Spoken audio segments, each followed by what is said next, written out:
안녕하세요, 달라무입니다. 여러분, 일본 사무라이를 아십니까? 일본의 양민보다 높은 특권 계급으로 길고 무시무시한 칼을 차고 다니며 싸우는 것을 생업으로 하는 사람을 가리킵니다. 물론 시대에 따라 정의가 달라져서 싸움만 싸우는 게 아니라 궁정의 경비도 서고 도적도 잡고 내란도 진압하는 등 비서, 집사, 경찰의 역할까지 가지고 있었습니다.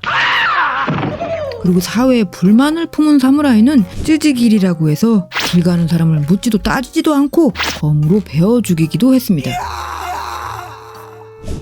칼이 잘 드는구만. 시험 잘했다. 그래서인가 사무라이다 그러면 뭔가 엄청난 권력을 가진 무시무시한 존재가 떠오릅니다. 그런데 이들에게도 상급, 중급, 하급의 계급이 있었다고 합니다. 권력을 누리는 건 상급 무사이고 사실상 하급 무사들은 경제적 빈곤에 시달려 알바까지 하며 살았다고 하네요. 이것이 에도 시대의 사무라이의 계급도입니다. 최고 상급, 전국을 통치하는 최고 권력자의 쇼군. 두 번째, 지방의 통치를 담당하는 다이묘. 세 번째, 쇼군을 직접 만날 수 있는 고위 사무라이인 하타모토와 고케닌. 네 번째, 행정직, 교육에 종사하는 사무라이 한시. 마지막으로 최하급 무사로 농업 잡무 담당의 아시가루. 에도 시대는 평화로웠기 때문에 최하급 무사는 군사적 역할에서 벗어나 일상 업무에 종사했다고 합니다. 그래서 오늘은 상급이 아니라 가난했던 최하급 사무라이의 처절한 삶에 대해 찾아봤습니다. 최하급 무사는 연수입이 약 24만 엔이었다고 합니다. 우리 돈으로 240만 원 정도인 거죠. 다시 말씀드리지만 연수입입니다. 월수입으로 계산하면 2만 엔, 20만 원이네요. 이러니 알바를 안 할 수가 없었겠네요. 그야말로 저소득층입니다. 사치는 생각할 수도 없고 입에 풀칠하기도 힘든 상황입니다. 물론 섬기는 윗계급의 집에 얹혀 사는 경우가 많아서 크게 생활비가 들지는 않았다고 하는데요. 그래도 한 달에 20만 원은 많이 빡세다라고 할 수 있겠죠. 그래서 그들은 무슨 부업을 했느냐? 제일 대표적인 것은 우산 붙이기입니다. 하급 무사들이 단체로 모여 사는 쿠미야시키라는 집이 있는데요. 그곳에 오야봉, 대장격인 사람이 우산뼈와 종이 등의 재료를 일괄적으로 사옵니다. 그리고 사온 재료를 빈곤 무사들에게 나눠주고 일을 할당합니다. 1조는 종이, 2조는 뼈를 담당해라! 종이에 기름을 발라 건조시키는 작업, 완성된 종이에 풀을 발라 뼈를 붙이는 작업. 그야말로 방망이 깎는 노인처럼 작업에 몰두합니다. 이 때깔, 이게 사무라이야? 장인이야? 그렇게 완성된 우산을 대장이 중간 상인에게 팔아넘깁니다. 이렇게 무사가 만든 우산이 너무 정갈하고 퀄리티가 높아서 청산우산이란 브랜드명까지 생기며 당시 명품 우산으로 잘 팔렸다고 합니다. 일드 고양이 사무라이라는 작품이 있는데요. 고양이 키우는 집사 사무라이 이야기입니다. 거기에 등장하는 빈곤한 주인공 사무라이가 우산에 종이 붙이는 부업을 하는 장면이 나옵니다. 저는 그게 작가가 상상으로 웃기려고 꾸며낸 장면인 줄 알았는데 실제 사실이었습니다. 참고로 에도 시대는 우산이 현대에 비해 많이 비쌌다고 합니다. 부자들이 쓰는 우산은 2만 엔, 서민용 우산도 5천 엔에서 7천 엔 정도. 그렇게 비싸다 보니 사람들은 우산이 찢어져도 버리지 않고 중고 재활용 업체에 팔았습니다. 그러면 재활용 업체가 찢어진 우산에 종이만 새로 붙여서 다시 판매를 하는데 이러한 수선 작업도 다 사무라이들이 맡았습니다.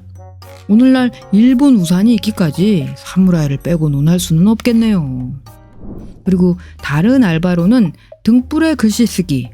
사무라이들은 정신수양을 위해 서예를 많이 했기 때문에 마치 지금의 캘리그래퍼처럼 글씨를 잘 썼다고 합니다. 그래서 연등에 그림도 그리고 글씨도 넣고 이것을 부업으로 했었다고 하네요.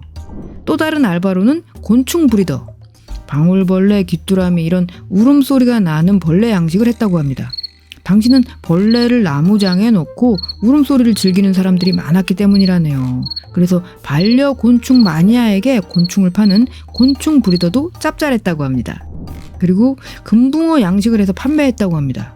당시 여름이면 더위를 쫓기 위해 처마에 금붕어를 매달아 놓는 게 유행이라서 반려금붕어 판매도 짭짤했다고 하네요. 또 다른 부업으로는 서당 선생도 했다고 합니다. 일본도 우리처럼 서당이 있었는데요. 마치 현대 초등학교처럼 아이들에게 읽기, 쓰기를 가르쳤습니다. 그곳에서 선생님 역할을 하는 사람은 딱히 자격증이 필요 없고 무사, 승려 같은 그냥 박식하다 싶은 사람들이 맡았습니다. 와, 무사가 장인에 이어 서당 훈장님까지. 못하는 게 뭐야 대체?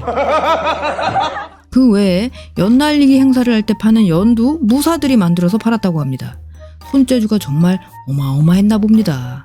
또 이쑤시개 같은 생활용품도 무사들이 만들어 팔고, 이쯤이면 무사 이 사람들 잘하는 걸 찾는 게 아니라 못하는 게 뭔지 찾아야 할 것 같네요. 아니나 달라 그림까지 잘 그려서 만화가 활동까지 했다고 하네요. 코이가와 하루마치라는 무사가 있었는데요. 그림을 너무 잘 그려서 부업으로 작가 일을 시작했는데 너무 잘 팔려서 인기 작가가 되었다고 합니다. 이게 그 사람 만화인데 미래 세계를 그린 에도판 SF 만화를 그리기도 하고 여러 히트작을 남겼습니다. 근데 그중 한 작품이 정치풍자가 들어가는 바람에 막부에서 사람이 찾아왔습니다. 너 정치풍자 그렸더라. 조사를 해야겠으니 이번 달까지 출두해라. 에? 조사를 한다고요? 가서 고문당하는 거 아니야? 마침 지병이 있던 그는 시름시름 앓다 죽고 말았습니다. 이후 마을에는 흉흉한 썰이 돌았습니다.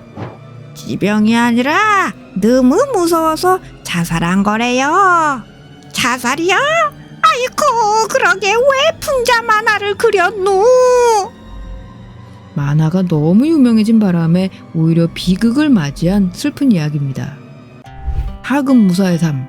돈은 없지만 대신 시간적 여유는 많았던지라 부업이 가능했고 그 덕에 다양한 예술 활동을 펼칠 수 있었던 것 같습니다. 사무라이란 게 싸움만 하고 사람 칼로 베고 다니는 자들인 줄 알았는데 이래 다양한 부업을 했다니 부업의 삶 너무 놀랍네요. 달나무의 일본문화 일본생활 이야기 안녕 교토툰. 오늘은 하급무사 빈곤 사무라이의 처절하면서도 흥미로운 부업 이야기였습니다. 또 다음 화에서 만나요.